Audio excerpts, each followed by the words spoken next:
Well, I'll be damned. I owe Dwayne Johnson an apology. I was not familiar with his game.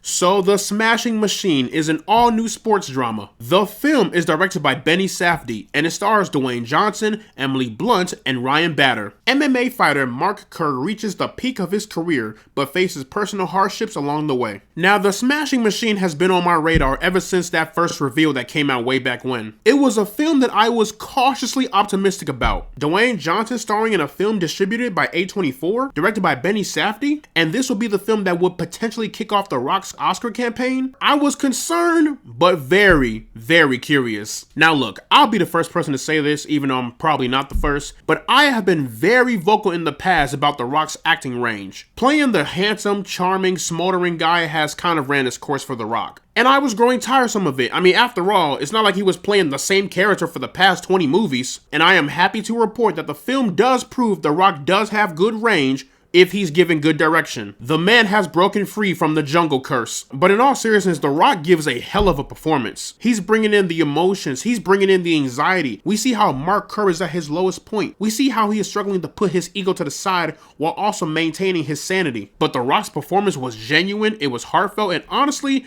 this is probably his best performance in like forever. If he gets that Oscar nomination, I would not be mad at it in the slightest. And Emily Blunt was just as incredible. She also brings in heavy emotional and anxious moments throughout the film. And I think Emily Blunt and The Rock having great chemistry together really pushes the storytelling for who these two people are. But I really enjoyed Ryan Bader's addition to this film. I'm not very familiar with the guy. All I know is that he's a mixed martial artist. But for him to come in and take on the role of Mark Coleman was fantastic. If anything, the way this film is structured, there were times where I felt like I was more invested in Mark Coleman's story than Mark Kerr's story. And that's kind of one of the biggest problems I had with this movie. The film as a whole is still great, but I couldn't help but to feel like the film sacrificed telling Mark Kerr's story for Mark Coleman. I would have liked to learn more about Mark Coleman and his story. I feel like this film wanted to tell us more about Mark Coleman, but then they remember, wait a minute, this is a Mark Kerr story. Let's get back to that. I'm willing to bet that was not Benny Safdie's intentions, but it kind of came off that way at times. I love how this movie uses 16mm to tell this story. I don't know how to explain it,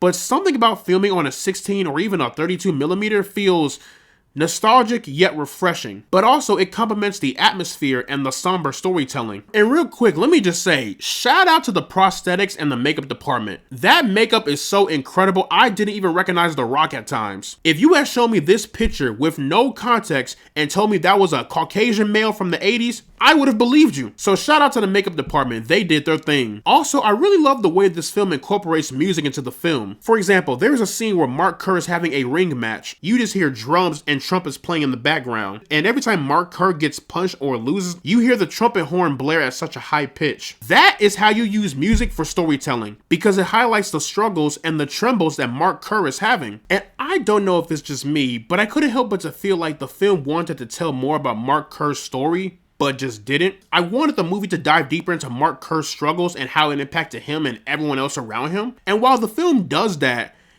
I couldn't help but to feel like it does it at a very surface level volume. Like, there's no way that's it. There has to be more to that story. I refuse to believe it. But that's just me. But in the end, guys, despite my few concerns, I still had a great time with the movie. Great atmosphere, good music, incredible acting, and overall, it just once again shows The Rock does have range with good direction. The funniest outcome that could come from this movie is that The Rock gets nominated for Best Actor at the Oscars, he wins, and goes right back to making Jumanji 3.